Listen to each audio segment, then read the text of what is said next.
What's up, everybody? It's Spencer Alessi, and this is the Esports Narrative.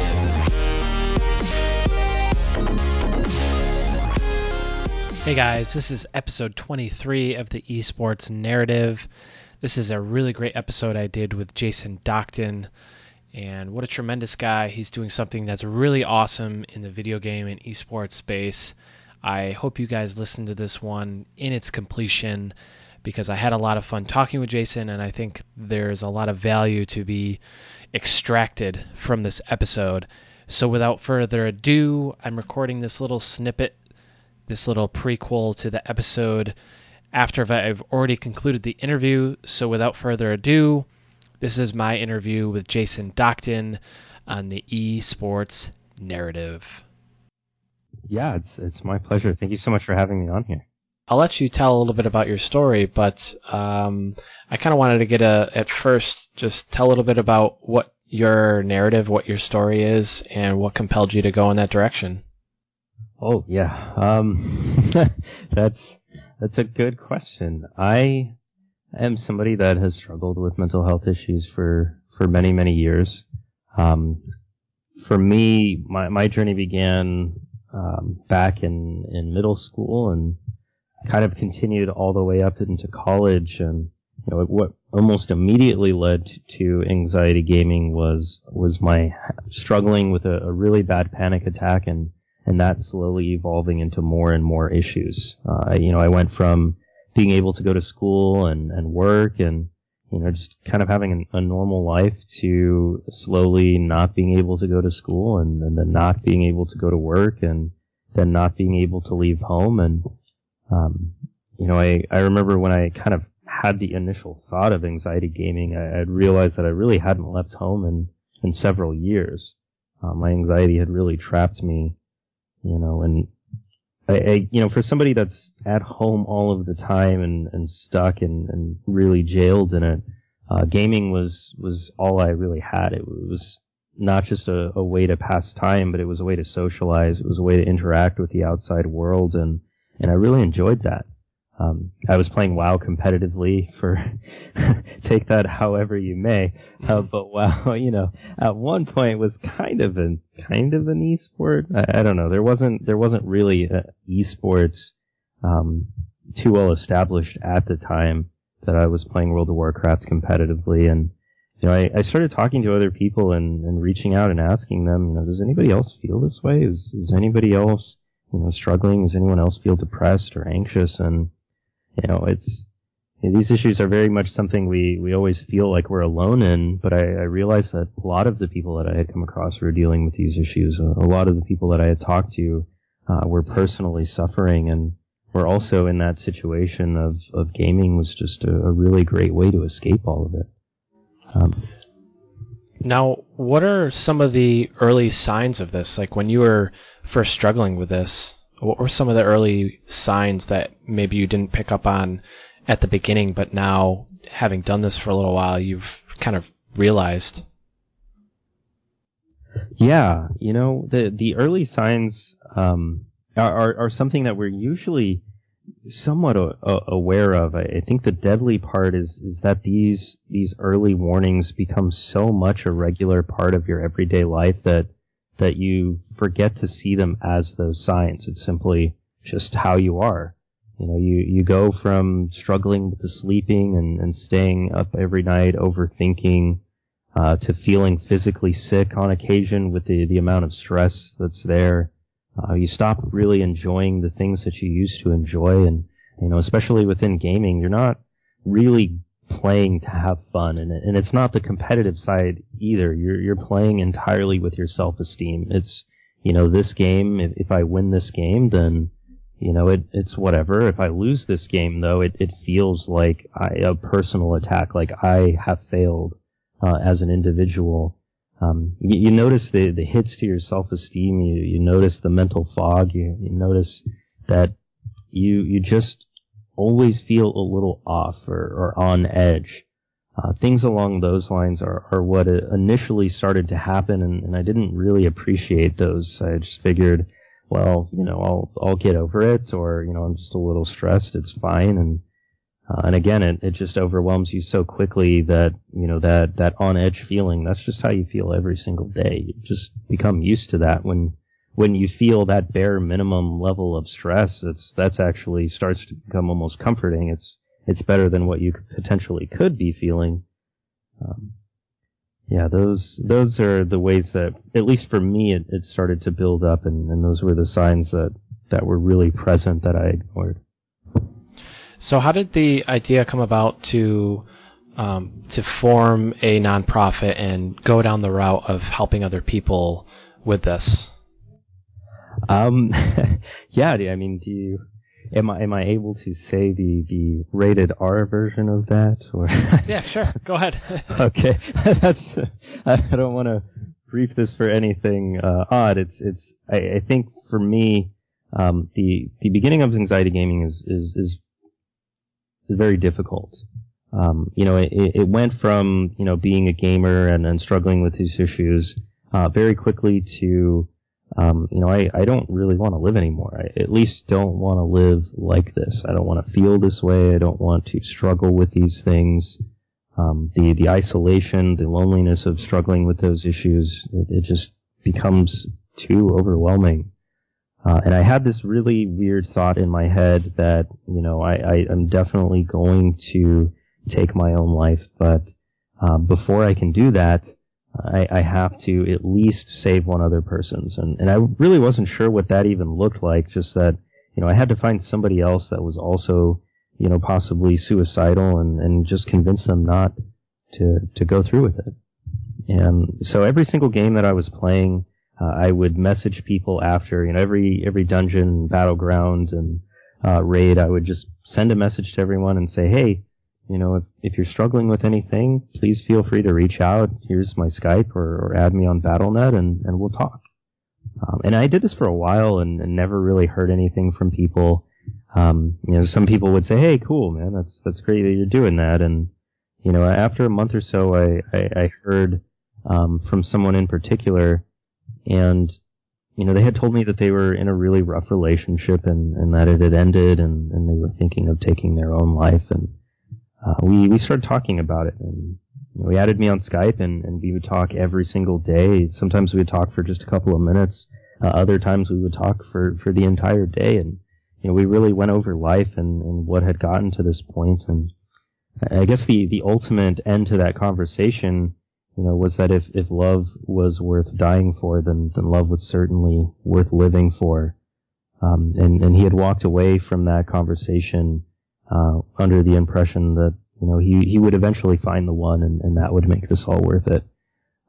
It was this beautiful moment, and we both felt really good. And after he no longer really needed to talk to me, it got back to that point of I guess my usage to this world is over with, and I started to go back into the planning phase of going through with this act, and I got another ad on Skype. And for somebody who had been alone for so long and isolated because of their mental health, people don't just randomly add you on Skype. So I was kind of excited, and I added this person back, and they messaged me and said, hey, you talked to my friend, and they said you were really good to talk to, and I'm not feeling too well. I was hoping we could talk. And so I talked with him and logged on to World of Warcraft later that day, and noticed I had a couple of people add me on Battle.net, and it just kind of went back and forth. It was this really bizarre chain of events for that 2 weeks straight.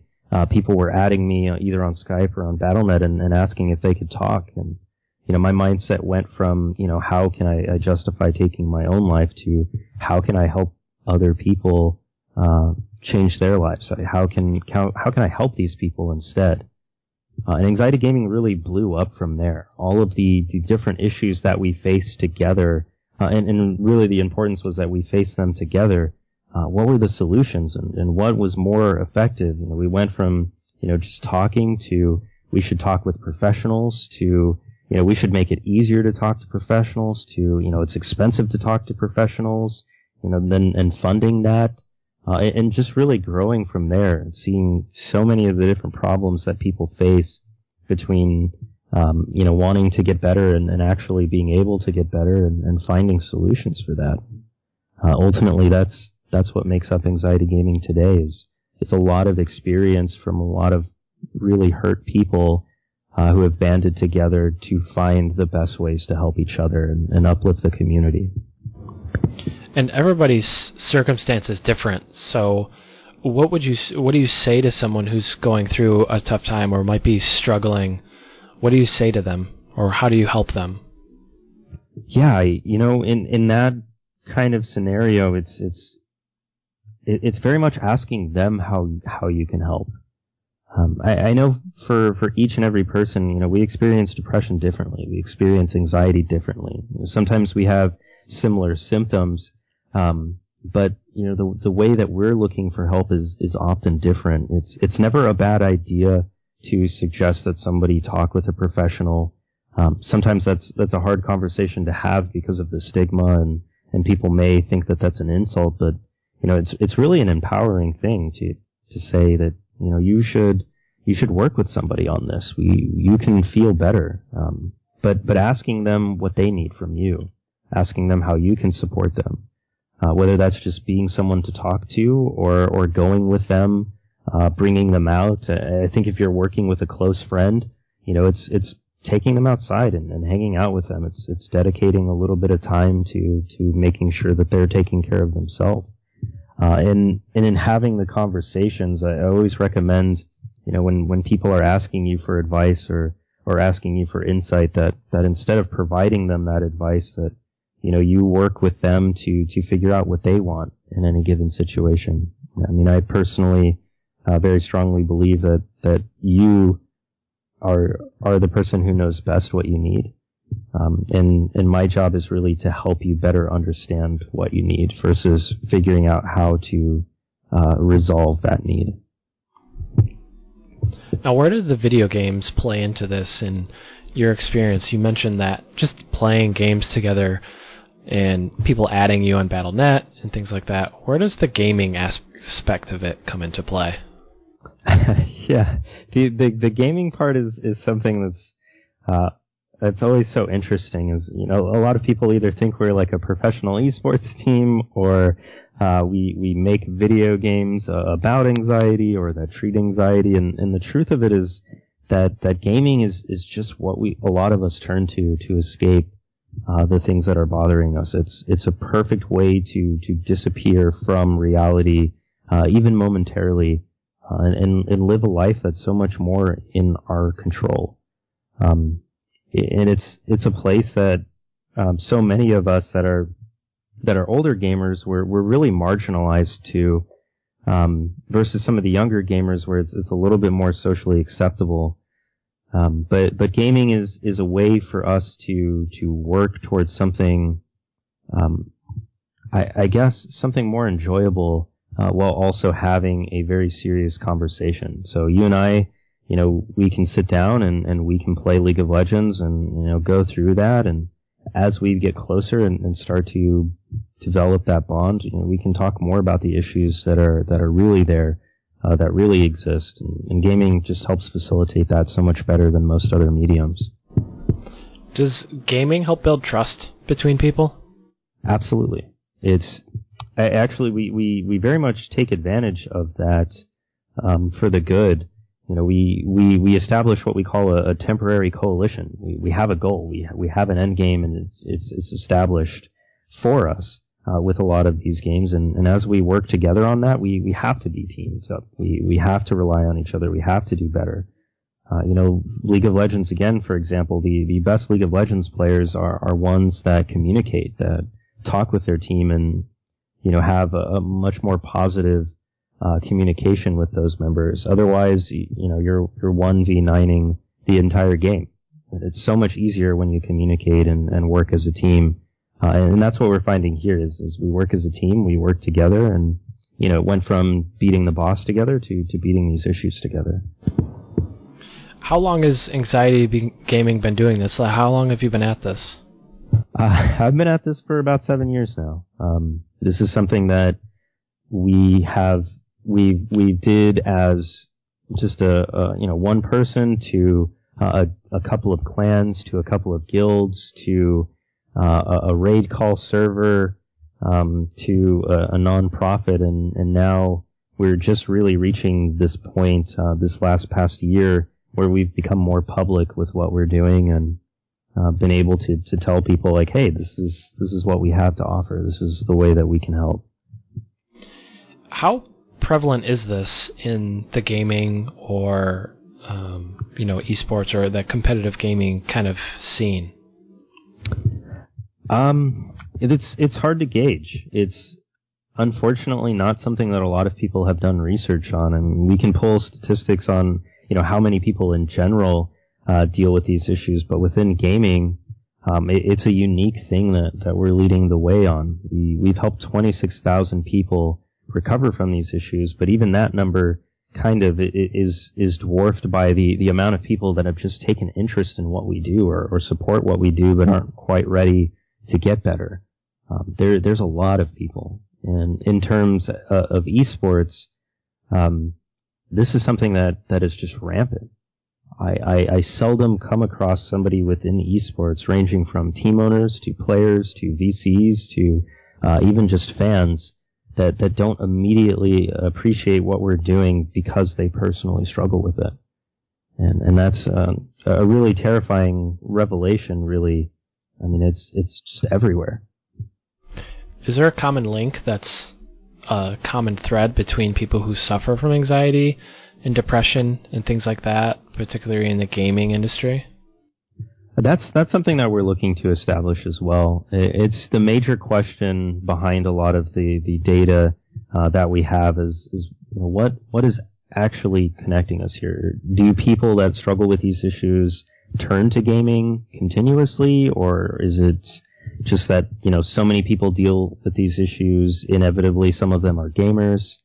From what I've seen is gaming has just been what so many people turn to when they become marginalized in the social structure of, I've been bullied at school and I can either not ever socialize or I can go online and be somebody else, somebody that doesn't get bullied, and socialize that way. And that's what I found more often than not, that a lot of the people that I run into just turn to gaming because it's the safest place when real life trauma has been experienced. What's been one of the most gratifying moments for you in the past 7 years doing this? Yeah, I helped somebody who was going through a very similar set of issues that I struggled with. For me to struggle the way that I did it, I struggled with a disease called agoraphobia, or an anxiety disorder called agoraphobia. And that's a very severe form of panic disorder that left me unable to leave my home, or at least afraid of leaving my home. And anytime I did leave my home, I would have panic attacks and think that I was going to die. And I mean, it was a really terrifying experience. And I struggled with that for so many years. But I came across somebody who was just beginning to struggle with that, who, was spending way more time at home than not, who was fearing getting in the car and going places, who was struggling to leave home and was beginning to drop out of school. And they had already quit work, so they didn't have very much money. And I talked with them and worked with them over the course of a month and was able to bring money to them and pay for their therapy. They were interested in starting medication, and we were able to pay for their medication. And we really just worked together so personally over the course of that month that in therapy their process picked up very, very quickly. And in the course of 3 months since we started talking, they had re-enrolled back into the next semester of school, and later on would start that semester and had started working a part-time job again. And so it went from this person potentially being in the situation I was and being stuck at home for years to, and it was just a really unfortunate time that turned into something really beautiful, because I know even now they're still in therapy, not because the anxiety issue is there, but because they're just growing emotionally and doing so much better in life. So that to me is one of the hallmarks of my career. Yeah, I can imagine. And what do you think, looking back on what you've done and the lives you've been able to touch, what's been maybe a common thread that's helped someone recover or kind of get their life back the way that they maybe had it? What's a common thread of those who are, recovering and succeeding now? It's always been therapy. I think one of the things that we struggle with is admitting that we have these issues, and until we can admit that we have these issues, it's hard to take the next step. But even when we can get there, when people choose to forego therapy for various reasons, maybe they had a bad therapist before, or they're worried about the stigma attached to that. There's so many different reasons that people don't go about that process, but everybody that I've ever seen beat these issues and truly beat these issues, not, being depressed because of something that would make most people depressed and getting over it a couple of weeks later. People that have really struggled for years with these disorders, therapy has just always been the one part of their recovery that signified that it was actually going to get better. Therapy is such a beautiful process. It's not just what's going to help you get better, but what's going to help you grow as a person and discover so much more. Can you describe therapy to us a little bit? Yeah, absolutely. Therapy is an interesting process. I know a lot of people have this idea that, how does talking to someone make me feel better? And therapy is so much more than that. Talking with somebody is helpful, but when you're working with a therapist, it typically goes in two different directions. We go for the long-term, really existential conversation where we work with a therapist to really understand a lot of the inner workings of ourselves, the understandings behind our behavior, why we fear the things that we do, and why we respond to the things that we do in the way that we do. In the short term, things like cognitive behavioral therapy is what we recommend quite frequently. It's a lot of reprogramming. Going to therapy is not having somebody, give you a pill or some quick fix. It's working with a seasoned veteran of human behaviors to learn from them and to train under them, and to hone your own skills. You better understand your behaviors and you learn how to change those behaviors in real time. It's building up a mastery over the brain, which ultimately controls the body. And that process is so life-changing. You notice that in controlling your breathing, you control the way that your body responds to everything. You notice that by allowing yourself to be more in the moment, that you're not haunted by the anxiety. You're less stressed. You can go from changing things like severe phobias to major depression to figuring out what you want to do with your life. Therapy is very much like going to the gym, but for your emotional health. You will train and you will grow and you will begin to do those practices on your own over time so that you can get into the best shape possible. Is gaming therapy? Gaming can be. I think gaming can be healing. And I think gaming, especially certain games, can help us learn so much more about ourselves and help us explore ourselves. And I honestly think that's why most people turn to gaming to begin with. Is that gaming allows us to explore a part of ourselves that we're not comfortable exploring. It allows us to engage in fantasies and in characters that aren't quite us, but yet so much relate to us.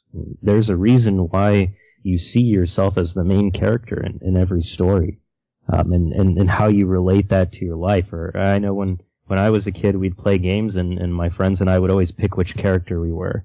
Or we'd see movies, and we'd do the same. Oh, that's me, that's you, haha. Because we could always relate to it. But I don't think it's therapy in the sense that a game is going to ultimately defeat a major disorder.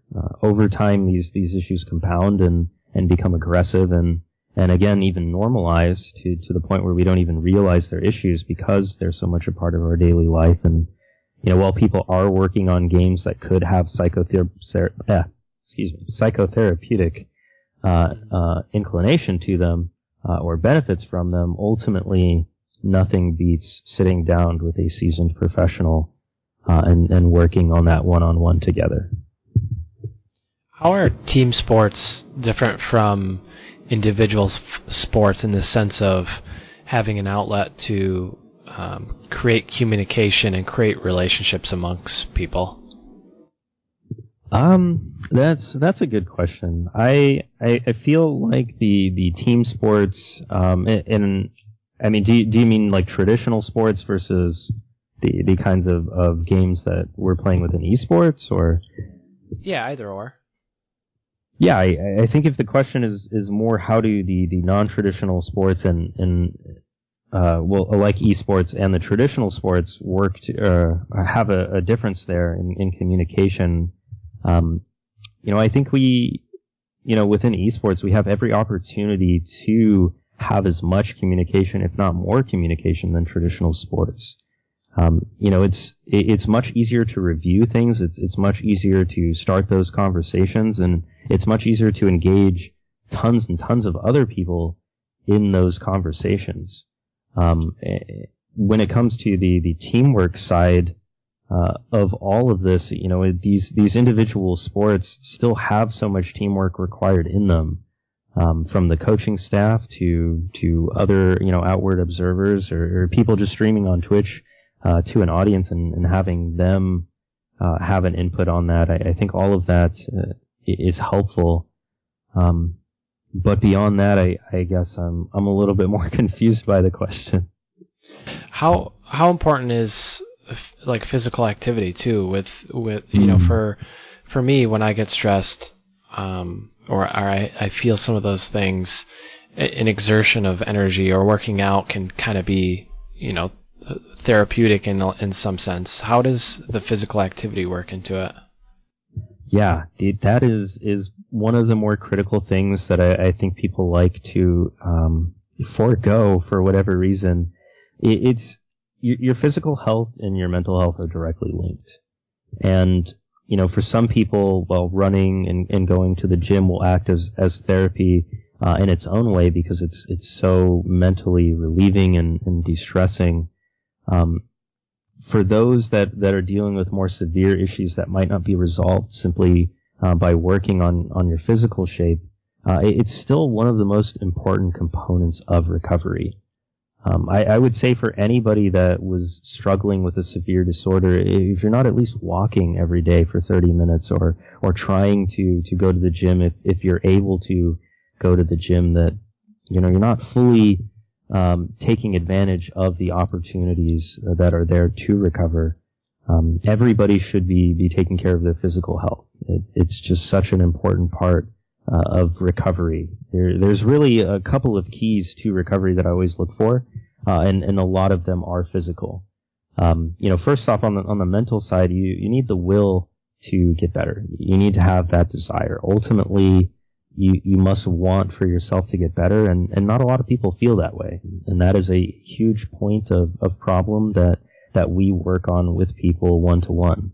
The next step is having the support, having friends and family that support you and believe in you and can back you up anytime that you may fall.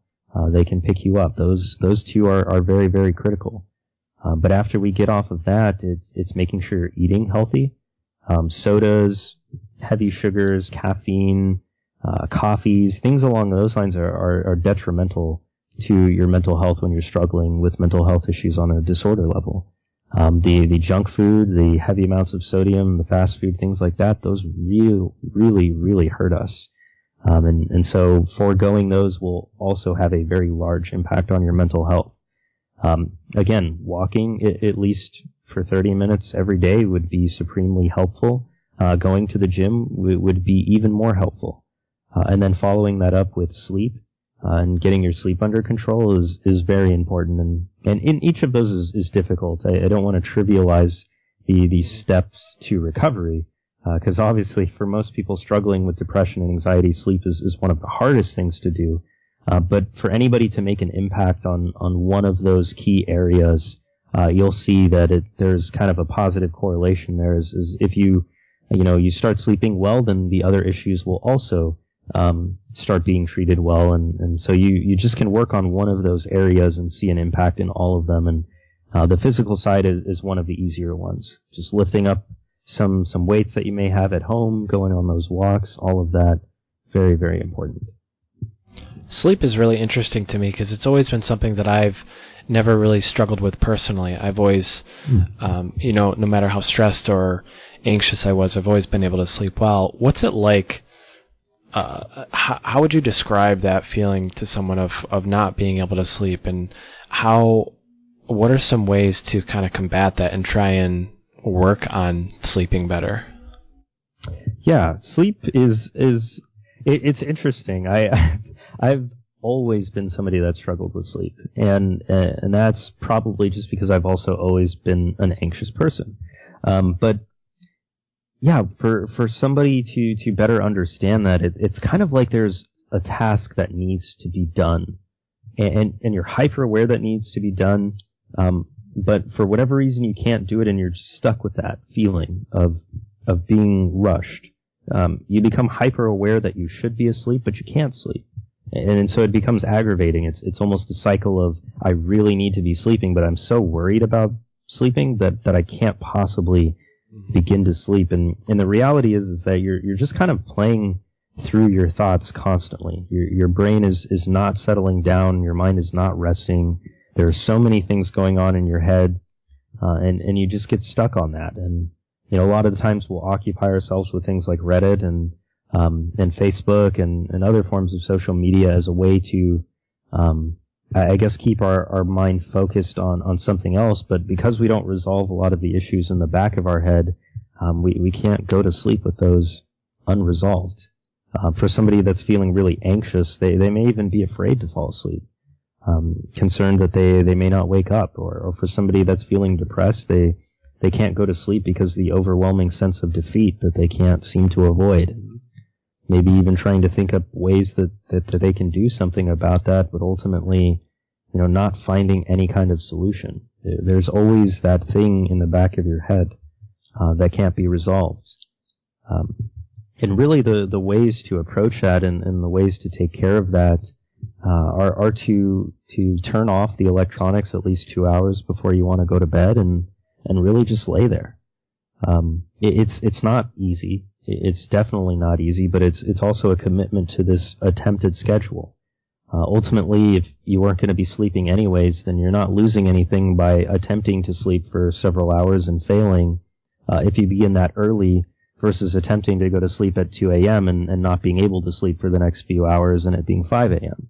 If you start that process at 9 p.m., maybe you'll fall asleep around midnight or 1 or even 2 o'clock, but you'll fall asleep at a better time and wake up at a better time, and then it's keeping up with that consistency. For mental health issues, it's all about the consistency, and sleep is one of those things. Being consistent with your sleep schedule, committing to it, whatever that time may be, will be helpful. Now, what would you say about taking supplements or something like that to help with sleep, like melatonin, or maybe even taking a drug like lithium to help sleep? What's your opinion on that? I think natural melatonin is an option for some people. I don't necessarily recommend it, because what happens when we take supplements for supplemental melatonin is our body becomes so used to that resource that it doesn't, create it as well afterwards, and so you'll inevitably have sleep issues or even require more.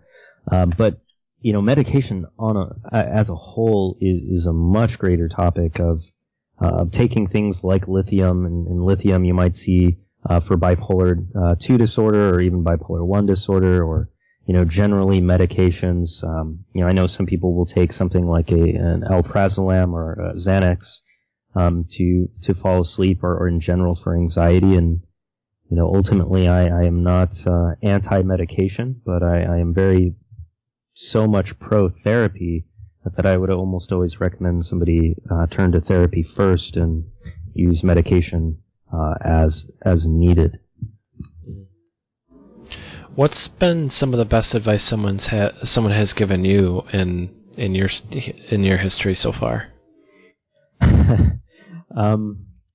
Yeah, I want to say, for me personally, the best advice that I have been given was from my therapist.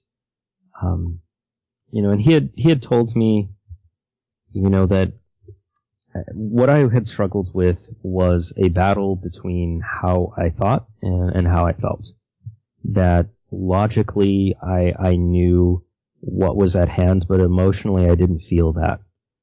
And he had told me very specifically, Jason, if you were going to think your way out of the anxiety, you would have done it by now. But you have to feel your way out of it.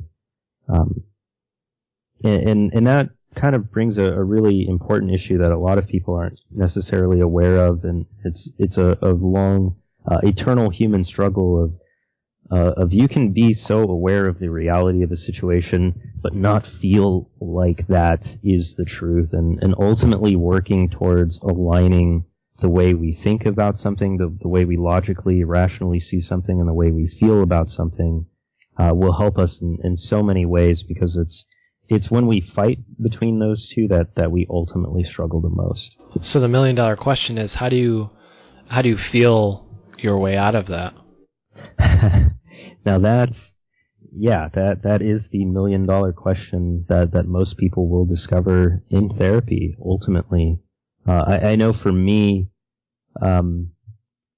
personally, the way that I eventually felt, the way that I logically saw, or I guess it's better stated as finding a middle ground between those, where those two things meet and happily meet, and everybody's revelation is a little different, I suppose, because at the end of the day, we all have our own truths. We all will feel our own different way about those truths, and that's one of the beauties of therapy is maybe therapy can't directly answer that question, but it can make you aware of that question, and it can help you answer that question for yourself.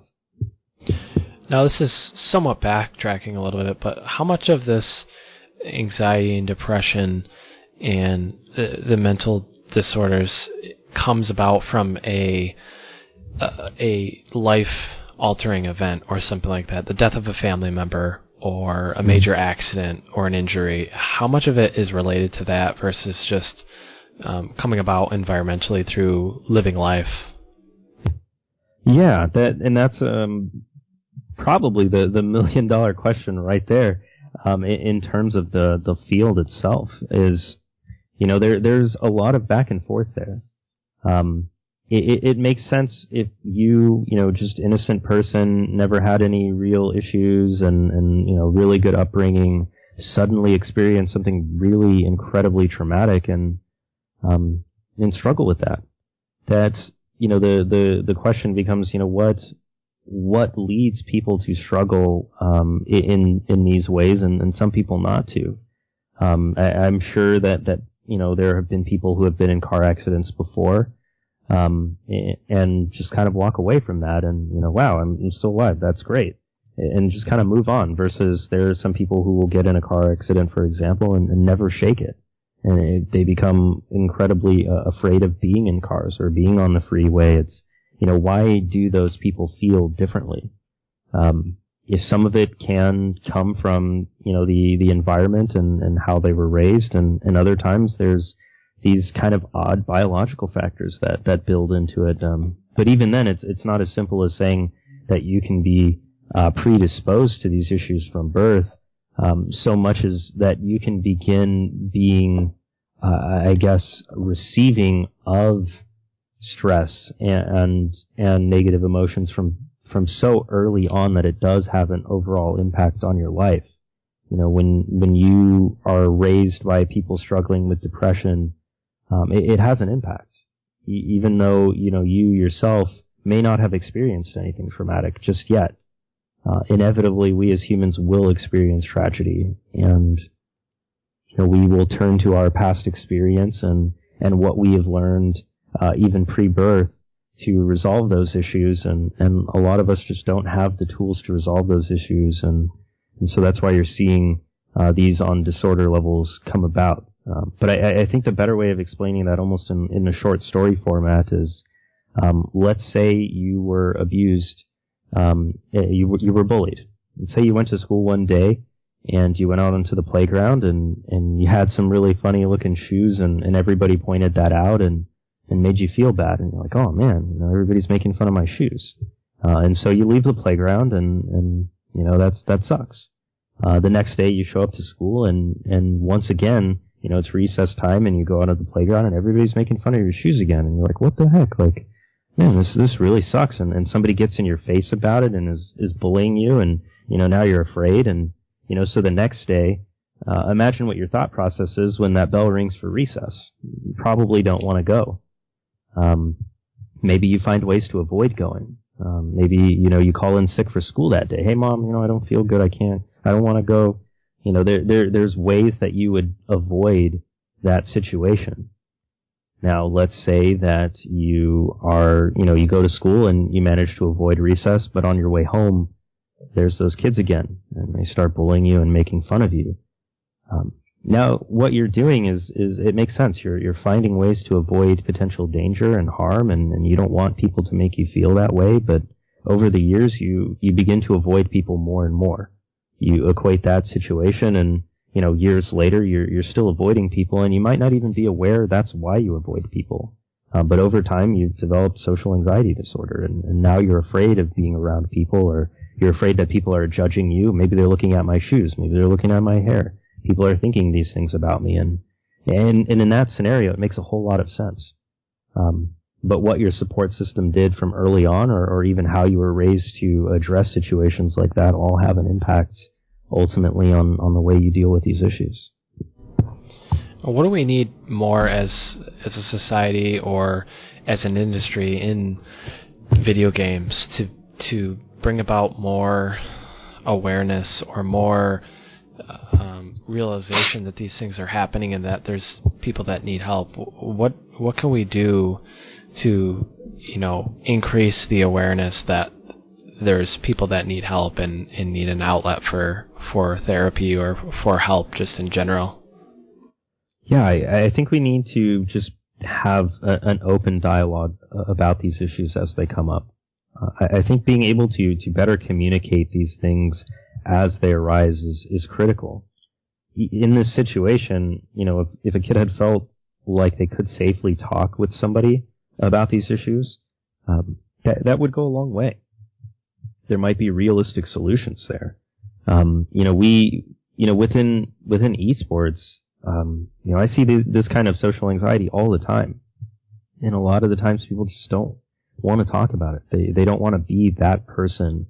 The stigma surrounding mental health issues that, because you feel this way, you may be crazy, or that there's something wrong with you, or that you're even weak for struggling with these issues is really a huge problem. And being able to stand against that and not feel afraid to reach out when we see injustice, or even just to reach out when we're feeling uncomfortable, to communicate that, like, hey, this just doesn't make me feel good.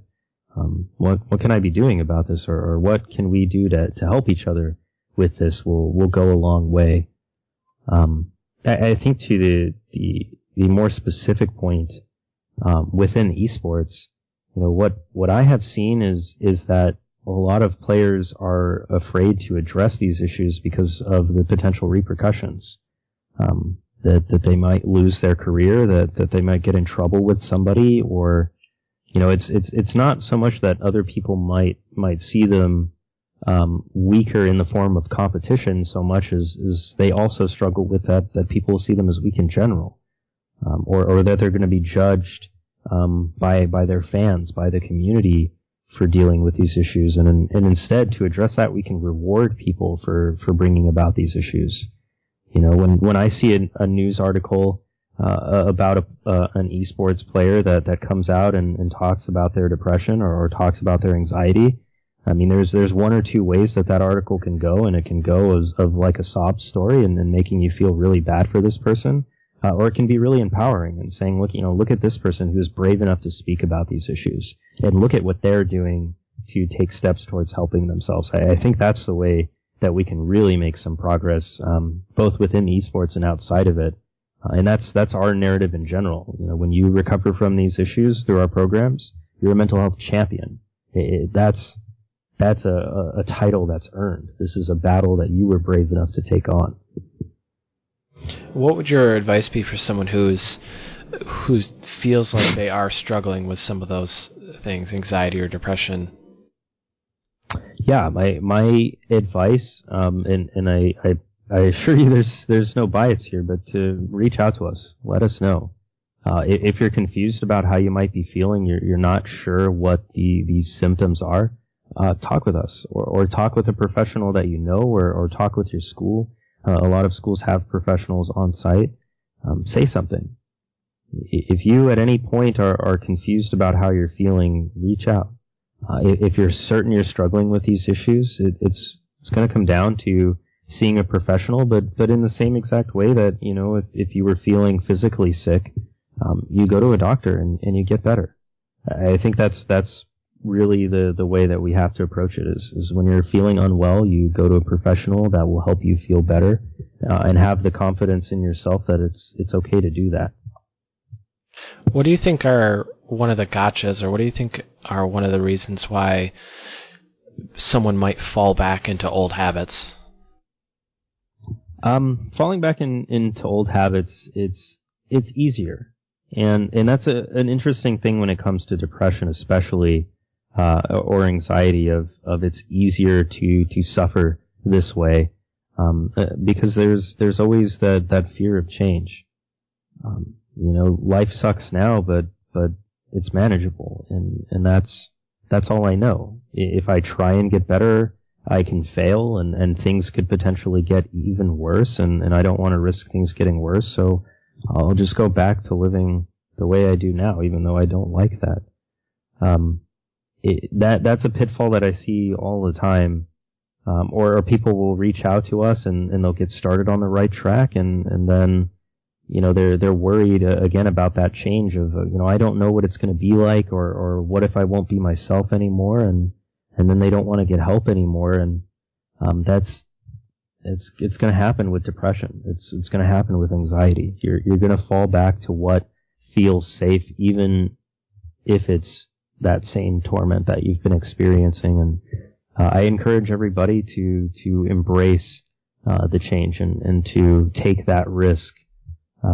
No matter how great that risk might seem, it's worth that fight forward. Now, you encourage people to just reach out and talk to someone. Let's say somebody isn't ready or isn't comfortable speaking with someone yet. Are there any resources you recommend, books or videos or something like that someone could, consume to kind of start to make sense of what they're going through? Yeah, I think, and this is the kind of person that I am as well. You don't want to talk to a friend. You don't want to talk to a professional. Maybe you don't even want to reach out to us on Discord anonymously. If you're looking for something more self-help oriented, I highly recommend the book Mind Over Mood. Mind Over Mood is an incredibly powerful guide. I don't even want to say self-help, because those books are almost ironic at this point. But this book will actually help you learn how to change the way you perceive things and change your behaviors, your responses to things. It is very much what a lot of therapists base their practices on. So it's an incredibly helpful book. I also recommend a book called The Mindful Way Through Depression by Dr. John Kabat-Zinn. Mindfulness is almost a lifestyle at this point, but it's become so critical to psychotherapy and to getting better, to learn how to be in the moment. Anxiety, for instance, it's something that dwells on the past but impacts the future, and is unfortunately so detached from the present. And the Mindfulness Way Through Depression helps us be more in the moment of life, and to stop judging things and assigning things to pull them from the past and put them in the future. So those are really great books to look into, to explore, if you're looking to do a little bit more self-research and self-exploration before you reach out to someone. Now, you said you played World of Warcraft, is that correct? Yeah. So, how long have you been playing since the original vanilla? How long when did you start playing, and how long have you played the game? I've been playing that game since probably like the third stage of beta.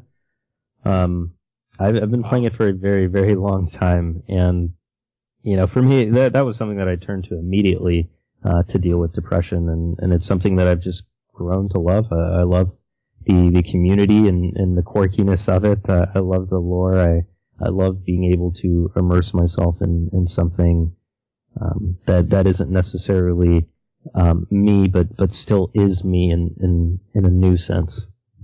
Now, I, like you, have been playing since the early beginnings of World of Warcraft. Since Vanilla WoW, I remember the big PvP battles in South Shore and all that. Valley, 6060. Valley. Yeah. The hour-long plus games in Alterac Valley. I remember all that, like, that super me back in the day. Do you have a favorite moment? Like, for me, I personally like Molten Core, and I liked being able to down Ragnaros, and like that's a huge triumphant story for me in like my early WoW career. Do you have like a favorite moment in WoW or an experience that you had playing the game? Yeah, I have a couple, and I'll just name two. One of them was a loot related one, of course. I was very fortunate to be in one of the few guilds that was making their way through Nax in Vanilla WoW. And I had, on my rogue, I really, really wanted to play maces. And Servo's arm dropped off of trash, and we had been farming it for such a long time. And it was just like this hallmark moment for me, because I finally got to try out maces, and I had Servo's arm, and it was one of the strongest maces at the time, and it just felt good. It felt like grinding all of this trash made the constant wipes and Nax worth it. And even though I still wasn't that great, it made me slightly better than most of the other rogues that I would go up against. So I really enjoyed that. And the other was actually more of I guess a community moment. When I had first started to play World of Warcraft seriously, beyond just leveling a couple of characters and starting over, I got stuck on the low level fighting, the twinking, which was I think I was doing like 49. I think that was the level that I was playing around, and you're just doing a couple of battlegrounds, and I had gotten invited into one of the communities that would set up the battlegrounds, and it was the first time that I had really connected with people in an MMO on a friend level. Like, I had raided before, and I was interested in growing and raiding, but it seemed very professional to me for whatever reason. But within that community and being able to gear out a character at level 49, I had really grown and learned to love the people that played within that battleground. And so I felt like I belonged for the first time in a while. Now, have you always played Rogue? Is that your favorite class, or tell us a little bit about that? Rogue, yeah, off and on since Vanilla. I've always enjoyed Rogue because it was a very calculated role depending on the expansion, where I had a very well understood toolkit. I had a win condition, I had a lose condition, and I could go in and choose my battles and activate like that. I liked being able to engage on my own terms, as well as leaving on my own terms, and stealth is just a lot of fun. You go in there and you either blow them up or you don't, and then you leave and pretend like it never happened. But I really got into paladin healing through most of Burning Crusades. It was broken at the time, and I made my way through Sunwell and was in one of the top guilds at the time in Sunwell as a holy paladin. So I really enjoyed that. Most recently, I've really enjoyed Mage. I'm not sure why. It seems like an odd time to get into Mage, but I've really been enjoying Frost. Now, one other thing I wanted to ask you was, as far as PvP goes, did you ever get into PvP and doing arenas? I know you mentioned you were doing the twinking thing, but did you ever get into arenas or battlegrounds and things like that? Yeah. Raiding for me was my real competitive nature in World of Warcraft, but I did hit Challenger on a Druid. I think in Season 2 or in Season 3, so Challenger wasn't impressive for a Druid then. It was like, if you didn't have Challenger as a Druid, maybe you weren't playing. So I don't like to brag about that at all. But yeah, I loved PvP in World of Warcraft. I thought it was really, really fun in the earlier expansions. Well, if for those listening, if you're not familiar, this is Jason Docton from Anxiety Gaming. They're a 501c3 nonprofit dedicated to providing mental health resources to the gaming community. They donate video game consoles to foster homes to match gamers with therapists, and they completely cover the cost of mental health care and the costs associated with that. That's correct? Yeah, we make sure that there are no barriers, financially or otherwise, to getting better. Yeah, and it sounds like what you guys are doing is really impacting a lot of lives, and it's something that I think is always needs more and more awareness in the industry and just in life in general, because it's not just gaming and esports. It's in every industry. It's in startups. It's in business. It's just stay-at-home moms. It's in so many different areas. The mental health issues are the same no matter where you go, right? Yes, absolutely. These issues transcend gaming. This is just our piece of the puzzle and making sure that we can help as many gamers as possible. Now, if there's anything else you'd like to share about where people can go to, connect with you. You guys are on Twitter and things like that, but just share where people can connect with you in case they're looking to do so. Absolutely. So, anxietygaming.com is where we are able to provide all of our support, whether you are looking to get started on the path to recovery, or maybe you just want to game with other people very similar in thinking to yourself. We have a very amazing, tight-knit community with on-demand mental health care support. And you can follow us on Twitter at Anxiety Gaming AG, or on Facebook at Anxiety Gaming, and there we can connect and continue to support each other as a community. Awesome. Jason, I really appreciate you coming on and sharing with us and just really being open and honest and transparent about your story and what you guys are doing to help out the community. And I think it's really, really absolutely awesome what you guys are doing, and I just really believe in the support in the community that you guys are building, and I appreciate you coming on and sharing with us about what you are up to and how Anxiety Gaming is really helping out. All right. Thank you so much, man. I really appreciate you taking the time to have me. Yeah, absolutely. It was a lot of fun, and with that, I just want to remind everyone that if this all goes as planned, the show is just the beginning. And again, I just appreciate it, and hope you have a fantastic rest of your week.